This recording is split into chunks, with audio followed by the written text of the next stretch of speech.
it? That's not good.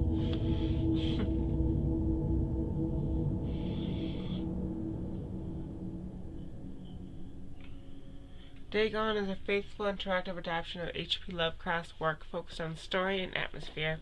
You will not find difficult choices, action sequences, or inventory management here. Movement is limited to processing through locations along with the plot. I am writing this under an appreciable mental strain, since by tonight I shall be no more.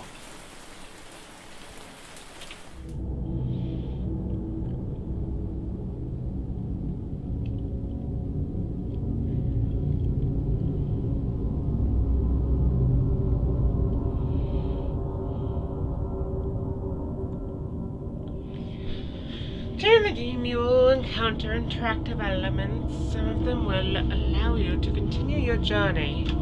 Others reveal interesting facts about the original short story, its historical background, and the author.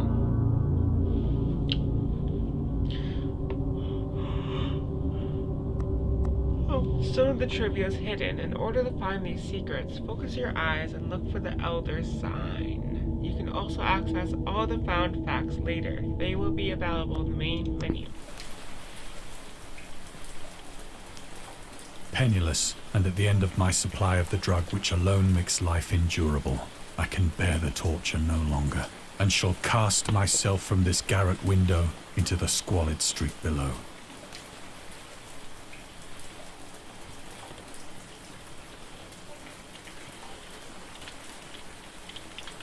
Can I move? Or do I just look around at everything? Do not think from my slavery to morphine that I am a weakling or a degenerate. When you have read these hastily scrawled pages, you may guess, though never fully realize, why it is that I must have forgetfulness or death. Okay, Mr. Drug Addict. It was in one of the most open and least frequented parts of the broad Pacific that the packet of which I was supercargo fell a victim to the German sea raider.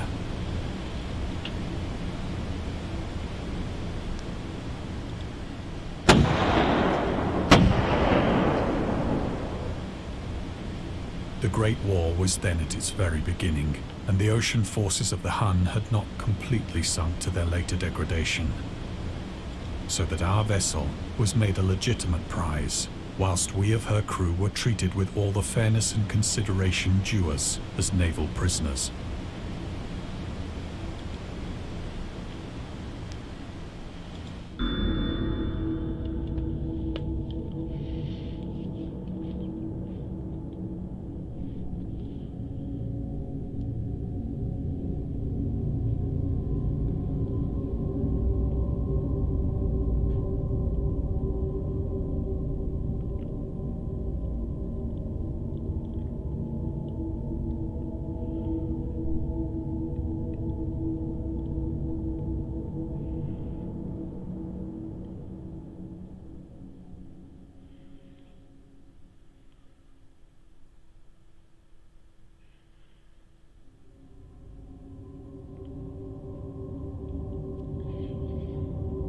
Prisoners, prisoners.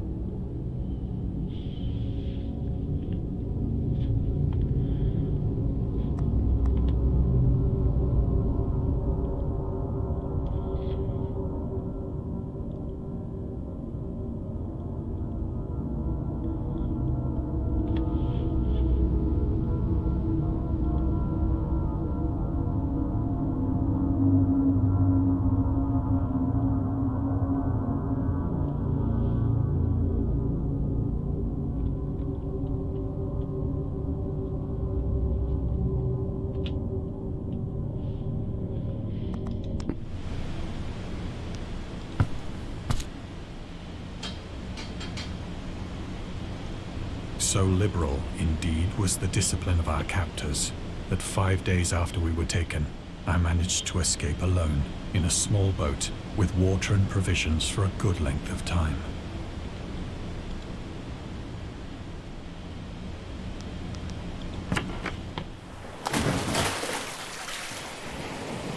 When I finally found myself adrift and free, I had but little idea of my surroundings.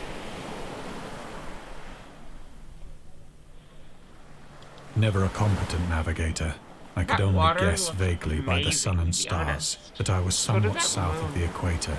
in the sky. Wow, pretty graphic. Of the longitude, I knew nothing, and no island or coastline was in sight.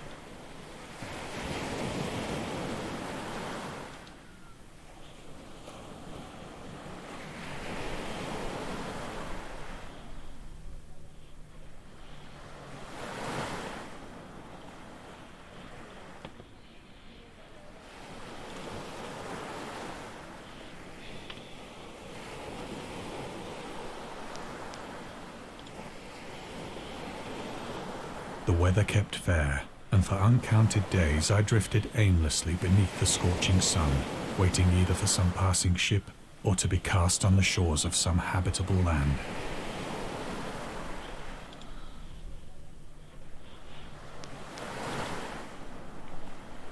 But neither ship nor land appeared, and I began to despair in my solitude upon the heaving vastness of unbroken blue.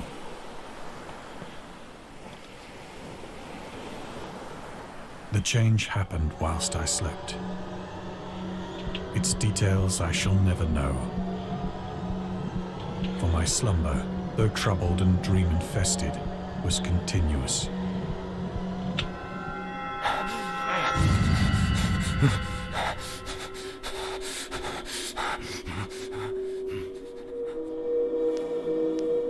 When at last I awoke, it was to discover myself half sucked into a slimy expanse of hellish black mire, which extended about me in monotonous undulations as far as I could see, and in which my boat lay grounded some distance away. Though one might well imagine that my first sensation would be of wonder at so prodigious and unexpected a transformation of scenery, I was in reality more horrified than astonished. For there was in the air, and in the rotting soil, a sinister quality which chilled me to the very core. The region was putrid with the carcasses of decaying fish, and of other, less describable things which I saw protruding from the nasty mud of the unending plain. Ooh, hello, tentacle friend. Wiggle dance, let's all wiggle wiggles.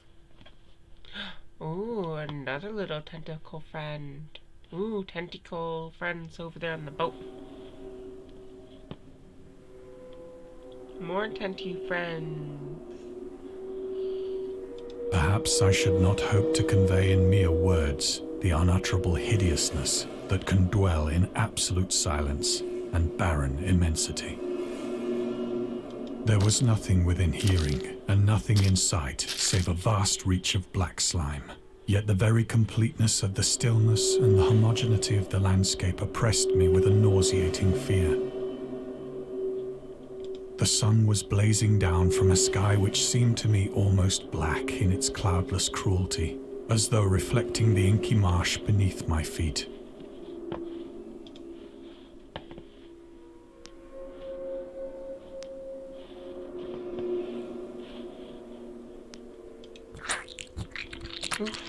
I don't like those sounds. As I crawled into the stranded boat, I realized that only one theory could explain my position. Through some unprecedented volcanic upheaval, a portion of the ocean floor must have been thrown to the surface, exposing regions for which innumerable millions of years had lain hidden under unfathomable watery depths. So great was the extent of the new land which had risen beneath me that I could not detect the faintest noise of the surging ocean, straining my ears as I might. Nor were there any seafowl to prey upon the dead things.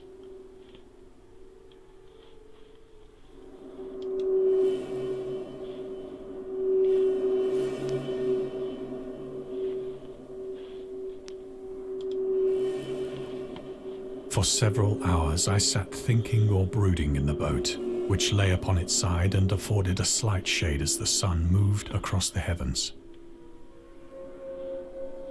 As the day progressed, the ground lost some of its stickiness and seemed likely to dry sufficiently for traveling purposes in a short time.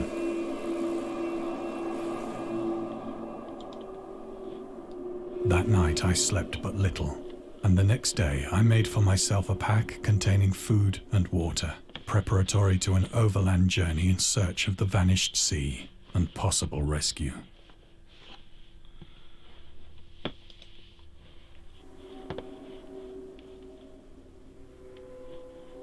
Hi, tentacle friend. Wiggle, wiggle, wiggle, wiggle, wiggle. On the third morning, I found the soil dry enough to walk upon with ease. The odor of the fish was maddening, but I was too much concerned with graver things to mind so slight an evil, and set out boldly for an unknown goal.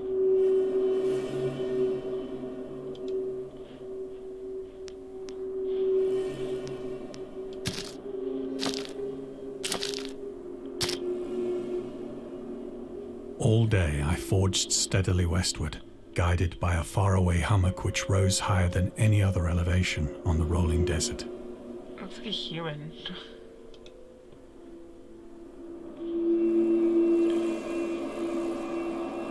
Whatever that thing is.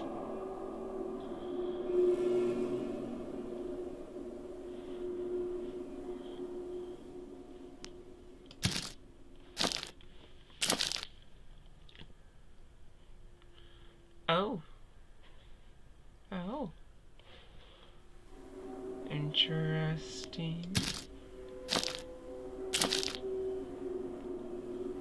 That night, I encamped, and on the following day still travelled toward the hummock, though that object seemed scarcely nearer than when I had first espied it.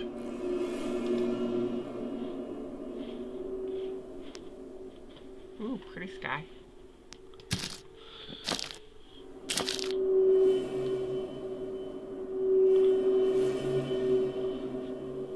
By the fourth evening, I attained the base of the mound, which turned out to be much higher than it had appeared from a distance. An intervening valley setting it out in sharper relief from the general surface. Too weary to ascend, I slept in the shadow of the hill. I know not why my dreams were so wild that night, but ere the waning and fantastically gibbous moon had risen far above the eastern plain, I was awake in a cold perspiration, determined to sleep no more. Such visions as I had experienced were too much for me to endure again, and in the glow of the moon I saw how unwise I had been to travel by day. Without the glare of the parching sun, my journey would have cost me less energy. Indeed, I now felt quite able to perform the ascent which had deterred me at sunset. Picking up my pack, I started for the crest of the eminence.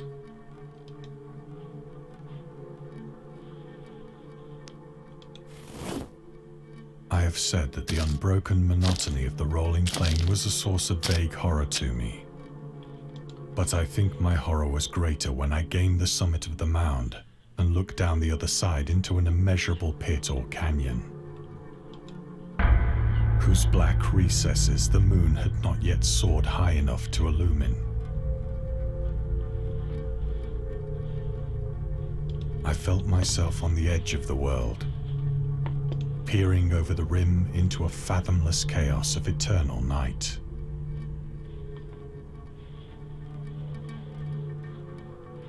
Through my terror ran curious reminiscences of Paradise Lost, and of Satan's hideous climb through the unfashioned realms of darkness.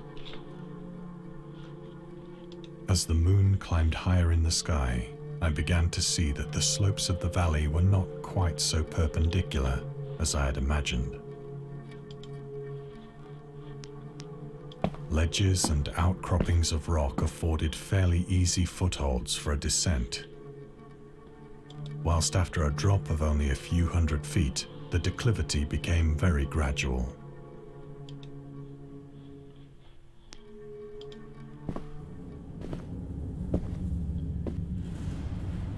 Urged on by an impulse which I cannot definitely analyze, I scrambled with difficulty down the rocks and stood on the gentler slope beneath, gazing into the Stygian deeps where no light had yet penetrated.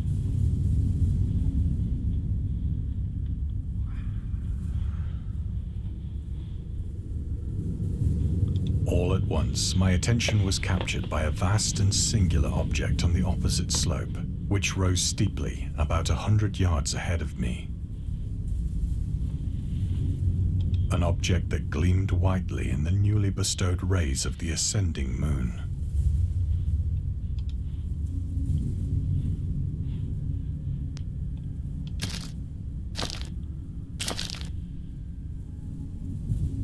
That it was merely a gigantic piece of stone, I soon assured myself. But I was conscious of a distinct impression that its contour and position were not altogether the work of nature. A closer scrutiny filled me with sensations I cannot express.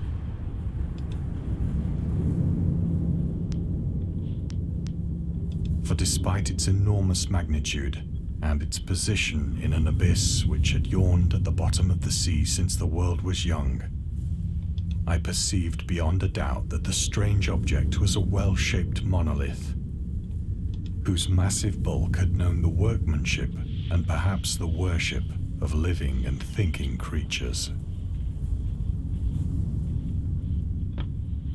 Dazed and frightened, yet not without a certain thrill of the scientist's or archaeologist's delight, I examined my surroundings more closely.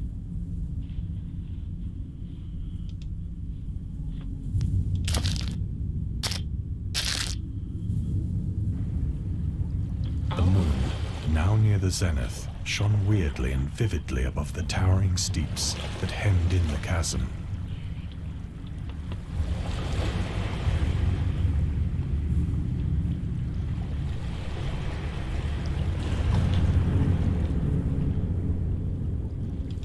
Revealed the fact that a far-flung body of water flowed at the bottom, winding out of sight in both directions and almost lapping my feet as I stood on the slope. Across the chasm, the wavelets washed the base of the Cyclopean monolith, on whose surface I could now trace both inscriptions and crude sculptures.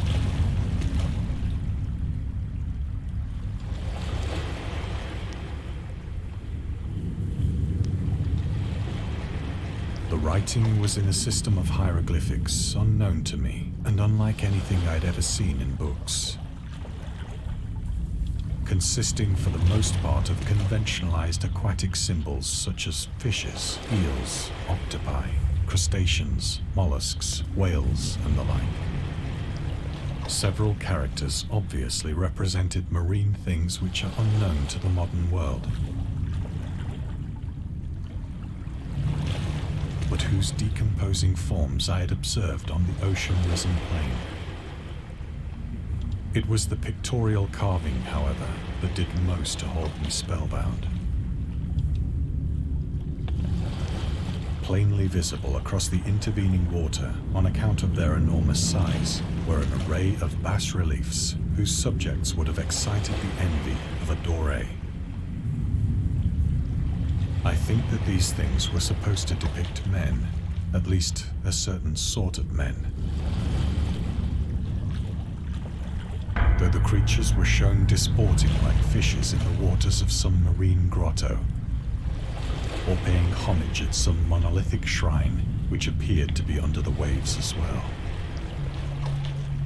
Of their faces and forms I dare not speak in detail, for the mere remembrance makes me grow faint. Grotesque beyond the imagination of a Poe or a Bulwer. Whoa. They were damnably human in general outline, despite webbed hands and feet, shockingly wide and flabby lips. Jesus.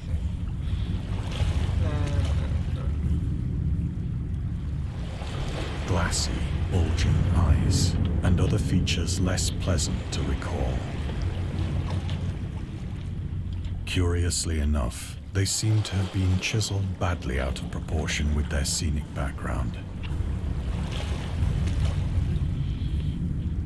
For one of the creatures was shown in the act of killing a whale, represented as but little larger than himself.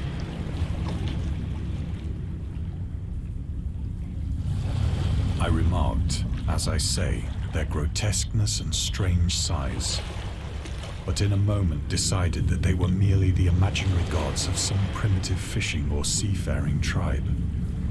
Some tribe whose last descendant had perished eras before the first ancestor of the Piltdown or Neanderthal man was born. Awestruck at this unexpected glimpse into a past beyond the conception of the most daring anthropologist, I stood musing whilst the moon cast queer reflections on the silent channel before me. Then, suddenly, I saw it. With only a slight churning to mark its rise to the surface, the thing slid into view above the dark waters. Unfemus-like and loathsome, it darted like a stupendous monster of nightmares to the monolith, about which it flung its gigantic scaly arms, while it bowed its hideous head and gave vent to certain measured sounds.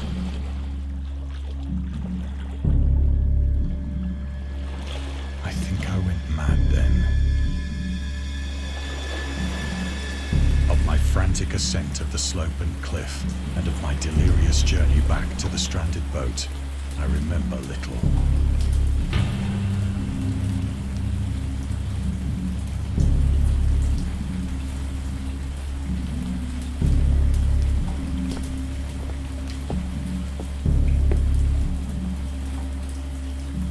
I believe I sang a great deal and laughed oddly when I was unable to sing.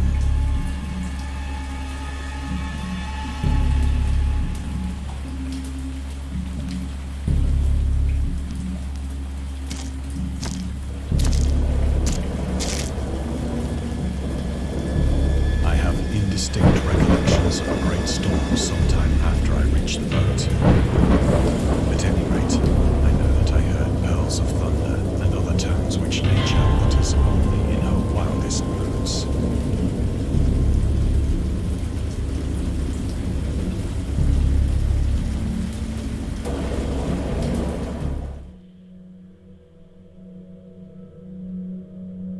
When I came out of the shadows, I was in a San Francisco hospital, brought thither by the captain of the American ship which had picked up my boat in mid-ocean. In my delirium, I had said much, but found that my words had been given scant attention. Of any land upheaval in the Pacific, my rescuers knew nothing. Nor did I deem it necessary to insist upon a thing which I knew they could not believe.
Okay, well, I don't agree with his politics and his racism, but whatever.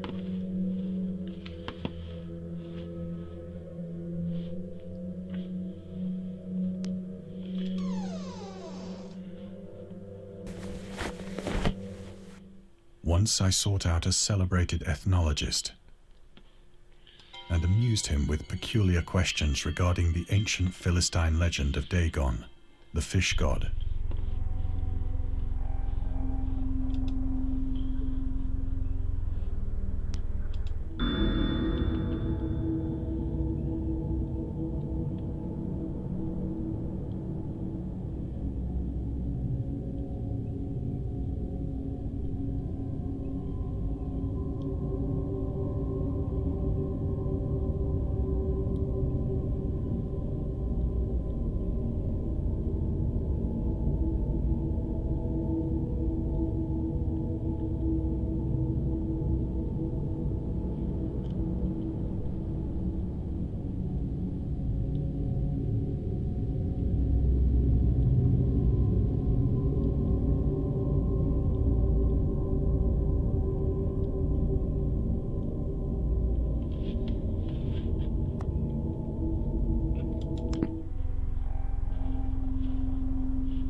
But soon perceiving that he was hopelessly conventional, I did not press my inquiries.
It is at night, especially when the moon is gibbous and waning, that I see the thing. I tried morphine, but the drug has given only transient surcease and has drawn me into its clutches as a hopeless slave. So now I am to end it all, having written a full account for the information or the contemptuous amusement of my fellow men.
Often, I ask myself if it could not all have been a pure phantasm, a mere freak of fever as I lay sun-stricken and raving in the open boat after my escape from the German man-of-war.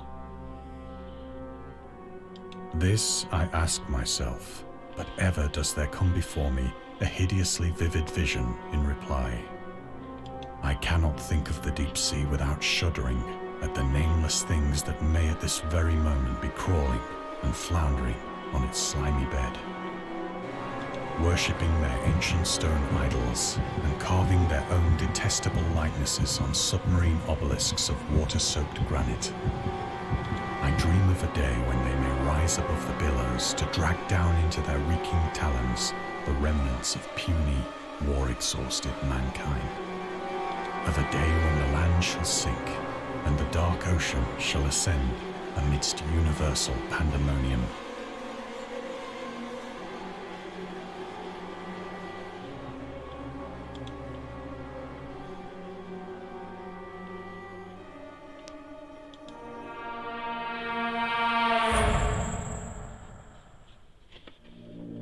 The end is near.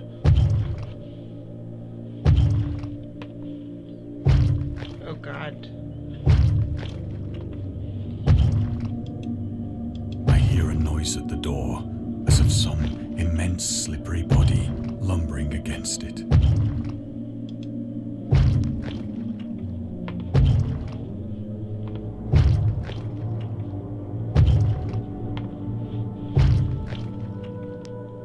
It shall not find me. Oh God. God, that hand!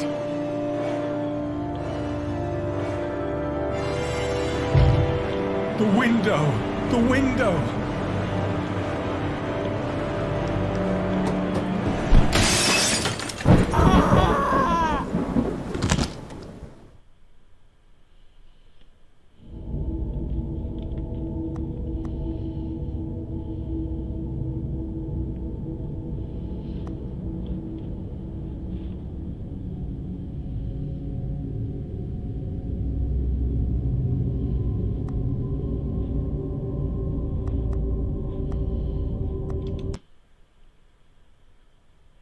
Alright, cool. Finish that.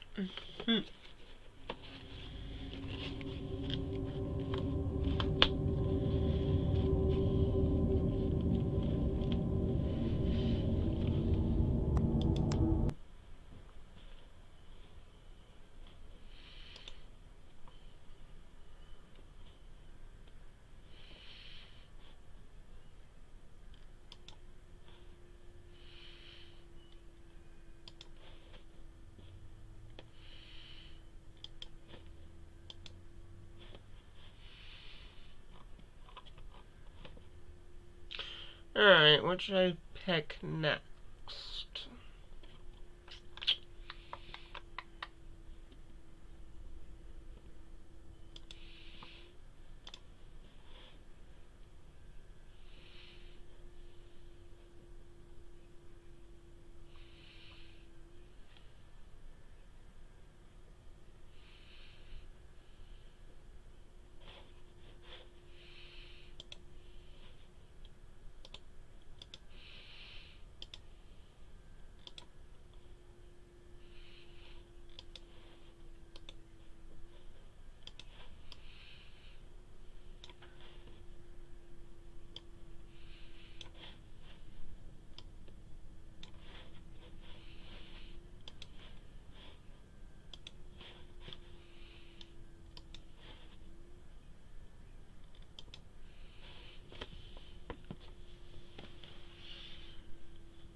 Milk outside a bag of milk outside a bag of milk.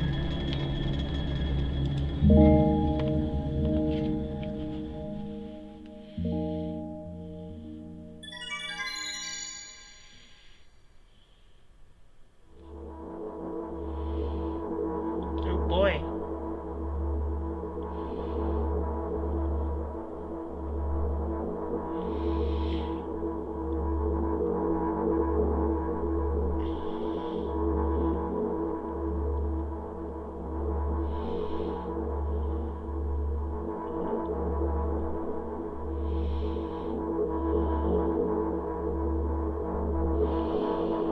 I'm walking to my room, trying not to look around. Ooh, I like the creepy spooky art.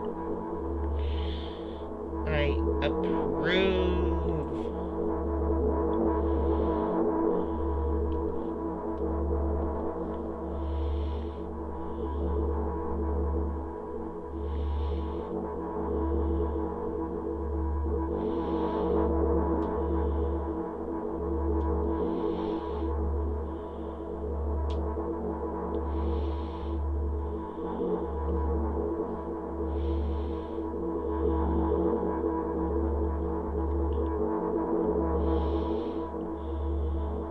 Forgot how.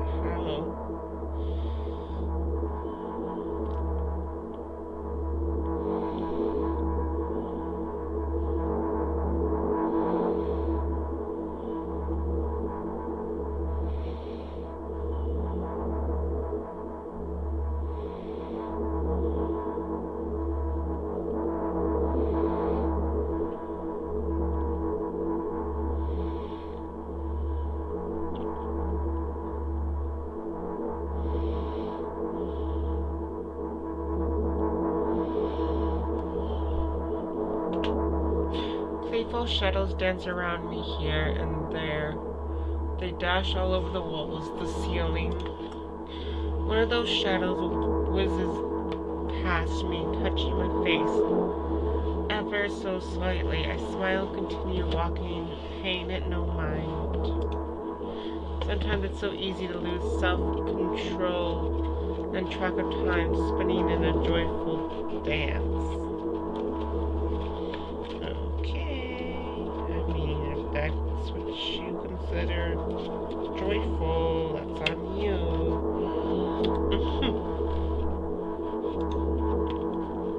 But I'm in a bit of a hurry here. Mom told me to go to bed.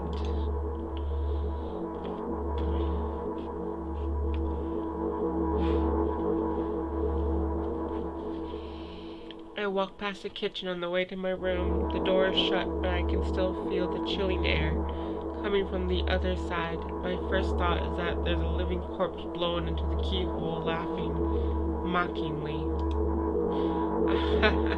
That's so silly. I'm absolutely sure we have no corpses in our kitchen. I know for sure that we've never had any corpses in our kitchen. I'm absolutely sure that...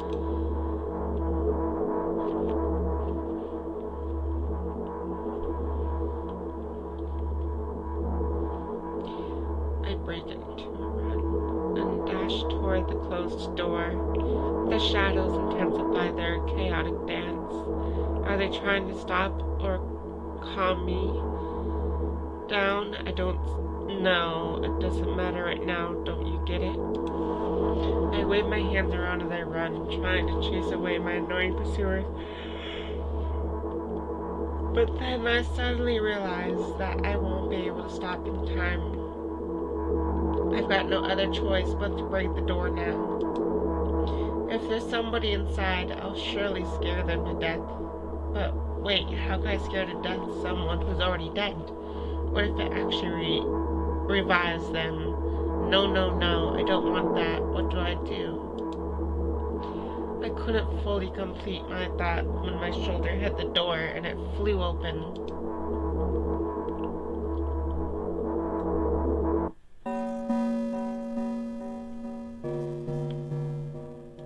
As I expected, there was no living corpse inside, but there was a bag of milk I bought today sitting right in the middle of the table, watching me with its unblinking eyes. I stare back. Nothing happens. Although, what exactly did I expect? Gratitude? Have I done something that warranted it? A bag of milk probably doesn't care whether it's on the shelf in the store or on the table in my mom's kitchen. On the other hand, nobody would drink milk inside the store, which means I took it from the safest place in the world and into the scary unknown. I'm so sorry, you poor thing.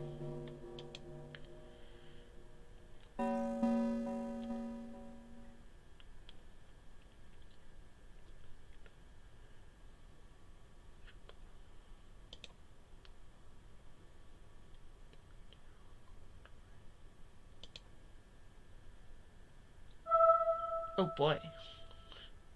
I mean, a familiar, formless creature at the door. It looks. It locks. It locks me in its clutches and starts sniffing every inch of my body like a hungry dog. I'm not struggling, I know it's useless. I just stay silent and endure its tight grip that stops me from moving.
Oh my god.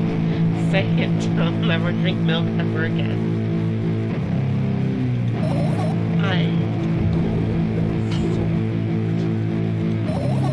I'll never drink milk ever again.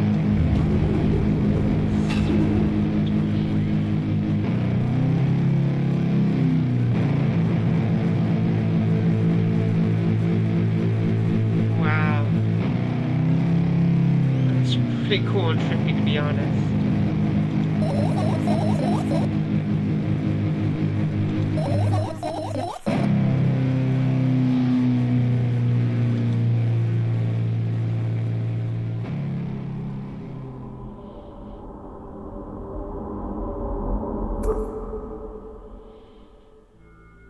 But can she drink goat milk? That's a good question. Or can she drink almond milk? Or soy milk? Or oat milk? Or is it just like no milk in general?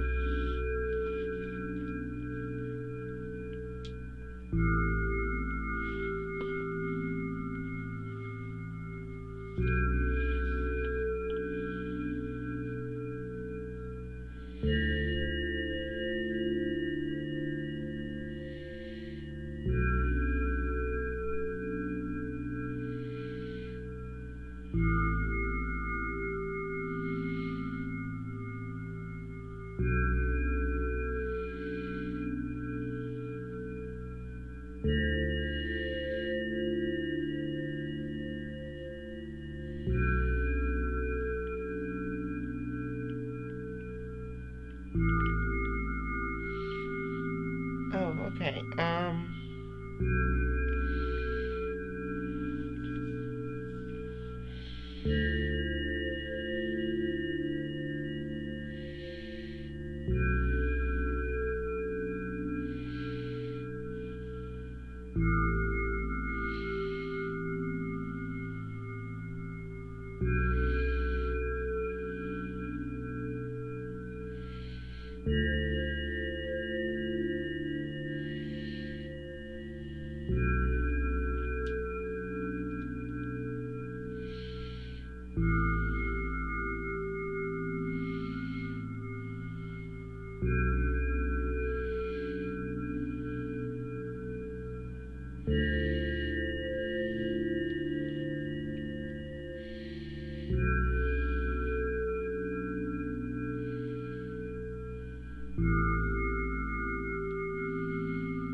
Oh boy, that's a lot of pills.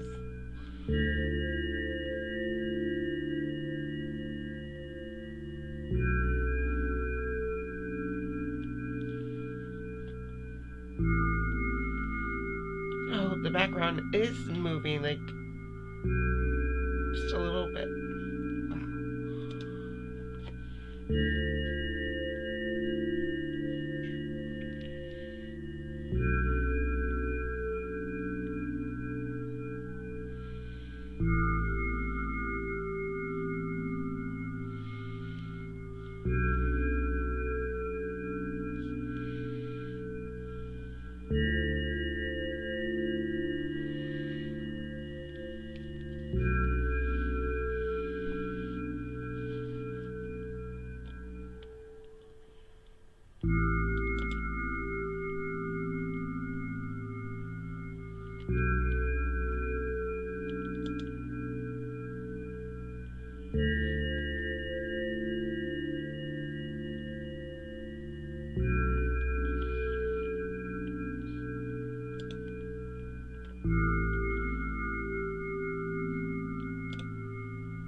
Okay, she's just gonna throw them all away.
say that? That's so cruel. I don't want to. Don't make me. That's so mean.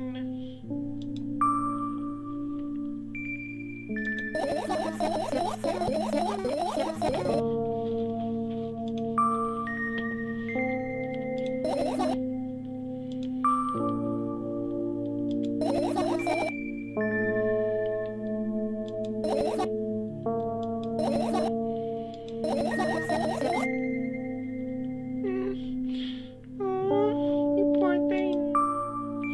No.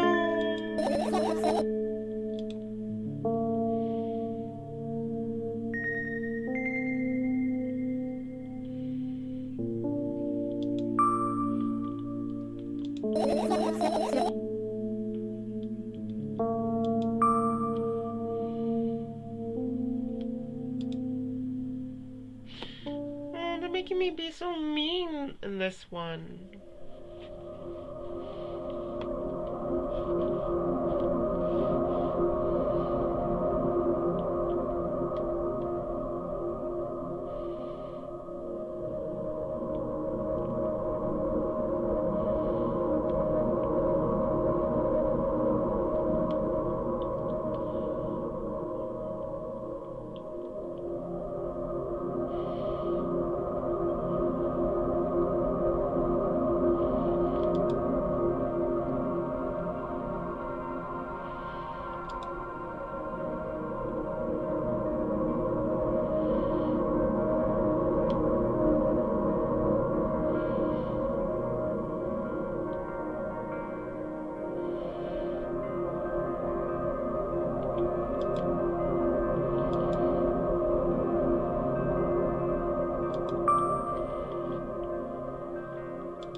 I can't make a choice.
Ever heard of catching pills with your mouth? I know you can do that with popcorn, but not pills.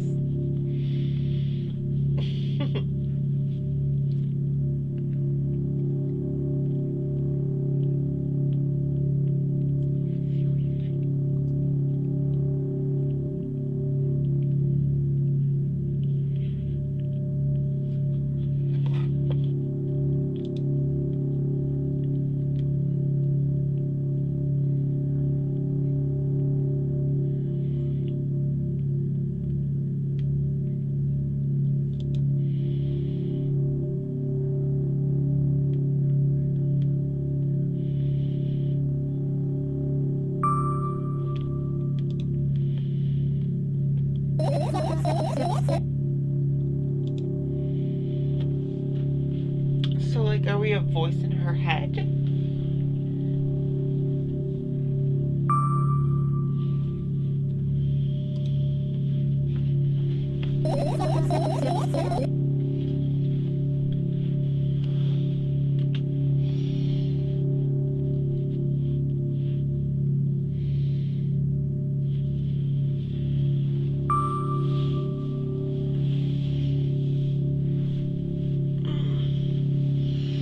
Even if the ceiling is bound to collapse, it won't be today. That's so cruel to say.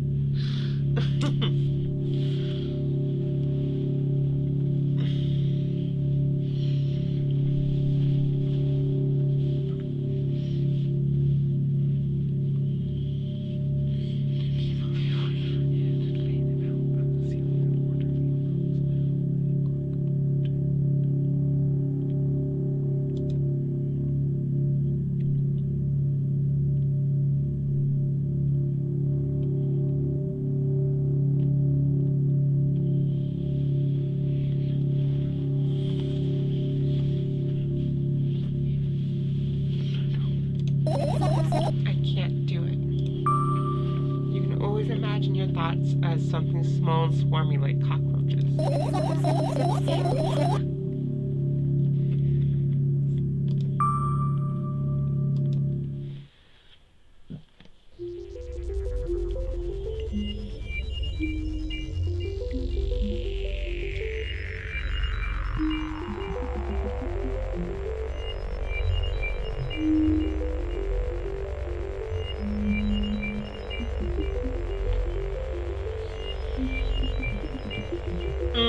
And cue the Firefly song by, what's his name?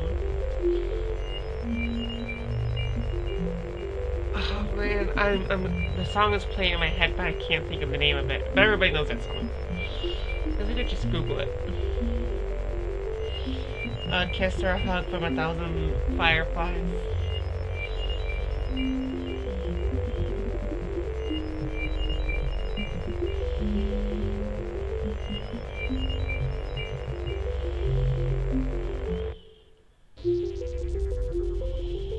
Okay, yeah. So cue Fireflies by Owl City.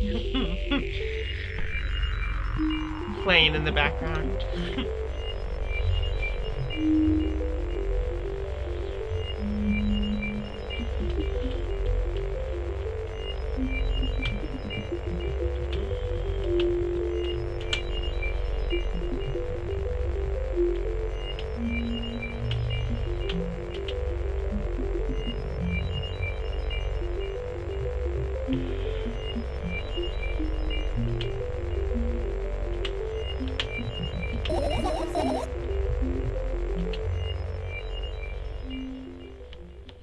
Oh, she wasn't saying that about me, was she?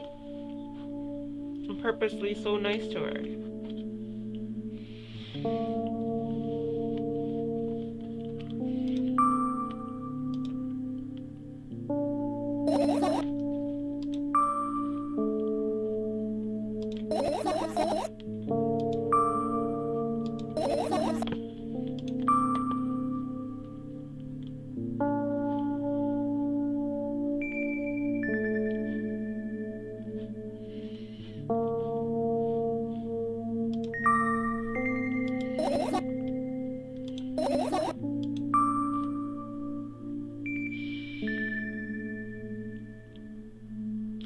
Okay, I disagree with that.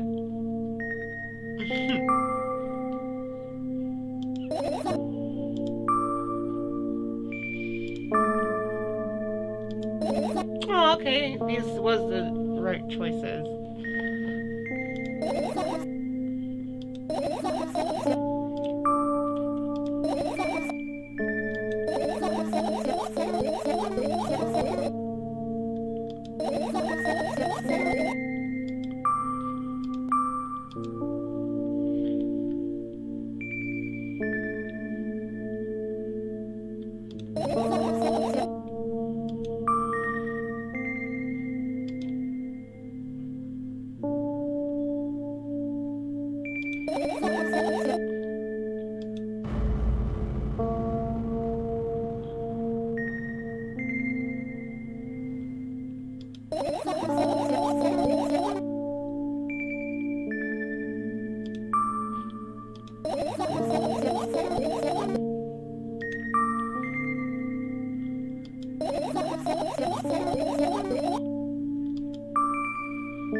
Oh, she's got a milk allergy, that's why.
Oh no, I chose the mean ones.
found one.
I think it was cool. Why can't I agree with her? I like that imagery she just came up with. I enjoyed it a lot.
Hmm.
Huh.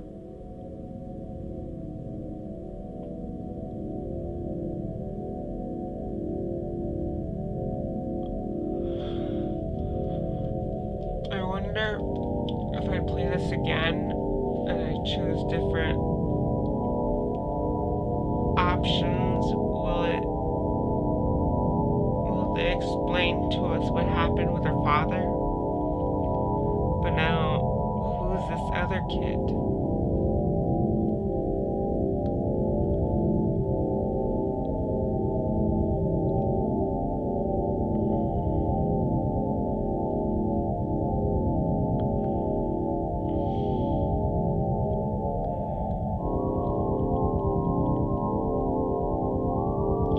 Instead of answering any questions I may have had from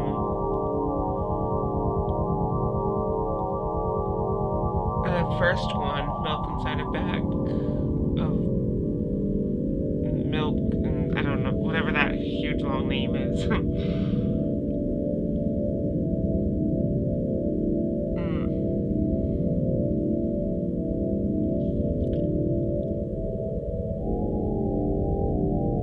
I like these games. They're fun. Milk inside a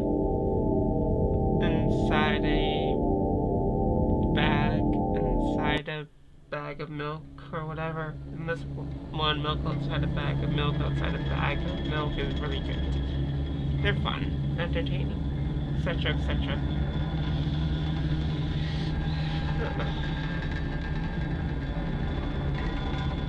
I think I'm done for the night.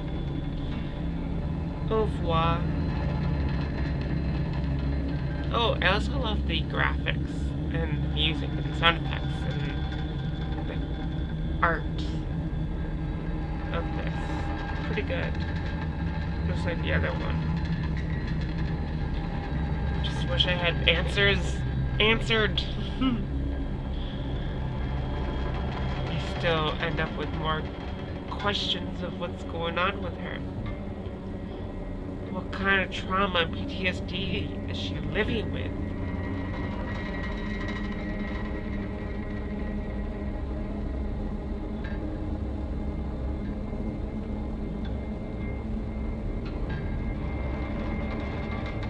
Or has she experienced psychosis from trauma?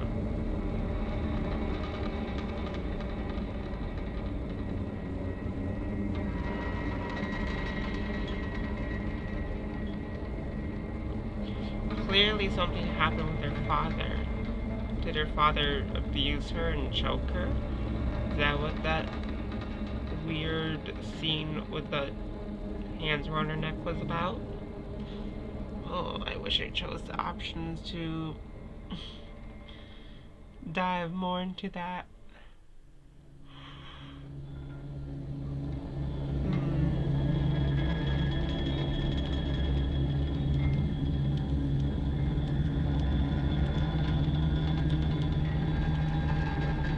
Or did the father die and she saw his body? And that's what triggered all this trauma for her.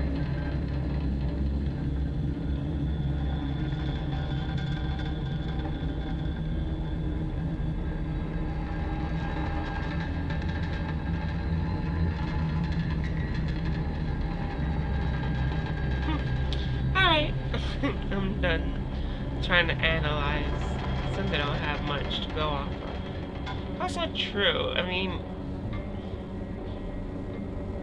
from milk inside a bag of milk inside a bag of milk, and then also from playing this, milk outside a bag of milk outside a bag of milk, I can concur that she's clearly, obviously, experiencing PTSD, some kind of like trauma-related PTSD, which is why she's kind of become agoraphobic and on a bunch of meds, panic attacks.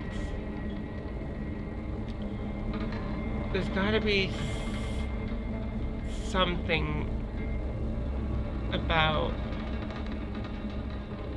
I don't know if it's actually psychosis or not, but all the random little, or maybe she's schizophrenic, and she's seeing these random, like, demonic creature thingies that could also be tied to her PTSD or trauma around her father.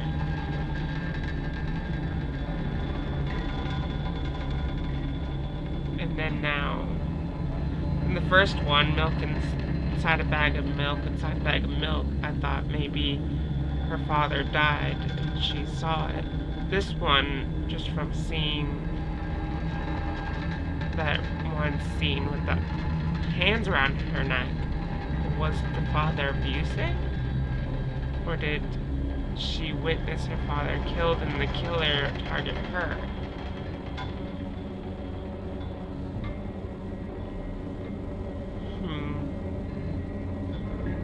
So many questions and no answers.